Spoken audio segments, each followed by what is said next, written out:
Today we're going to make some sourdough zucchini bread. This has been a long-awaited recipe, and zucchini is my favorite vegetable, so this is definitely high on my favorite list. So we're going to go ahead and get all of our wet ingredients together. In a pretty big bowl, you're going to put in 1 cup of brown sugar, throw in 2 eggs. After you have the brown sugar and the eggs together, go ahead and whisk it really good. Make sure it's pretty good and incorporated together. After you have that mixed together, you're going to throw in a 1/2 cup of avocado oil. If you don't want to use avocado oil, you can also use melted butter or even melted coconut oil. This is a pretty flexible recipe, so you can make changes as you need to. So after you add in that oil, go ahead and give it a mix. Throw in 2 teaspoons of vanilla extract, mix that up, and you're going to throw in a 1/2 cup of sourdough starter. This can be discard that is runny, or it can just be starter that is fed and at its peak. So any stage of starter, it can even be cold discard that has been in the fridge. Mine was fed starter that was at its peak. So really any step will work. Go ahead and mix that up. And because I don't want to dirty up another bowl, we're just going to put our dry ingredients on top of our wet ingredients. Throw in 2 cups of flour. I use bread flour, but you can also get away with using all-purpose. Throw in 2 teaspoons of baking powder, a 1/2 teaspoon of baking soda, and 1 teaspoon of salt. We're also going to throw in 2 teaspoons of cinnamon. Go ahead and mix that just a little bit,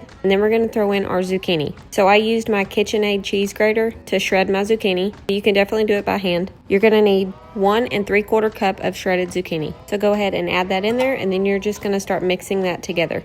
It should be pretty moist and definitely not dry. It should be like a cake batter consistency. After I mixed that for a minute, I went ahead and threw in a couple handfuls of walnuts, totally optional, and I just mixed those in as well. Here's a little close-up of what your batter should look like after you have it all mixed up. Also going to preheat your oven to 350 degrees. I decided to do 1 little loaf pan, and then I'm going to do a couple in some muffin cups as well. So this will easily make about 12 muffins if you go the muffin route, maybe even a couple more, just depending on how full you fill your cups. So this made 1 little loaf and 8 of the muffins. I baked the muffins for around 25 minutes, and then I baked the loaf for about 35 minutes. So the loaf does take a little bit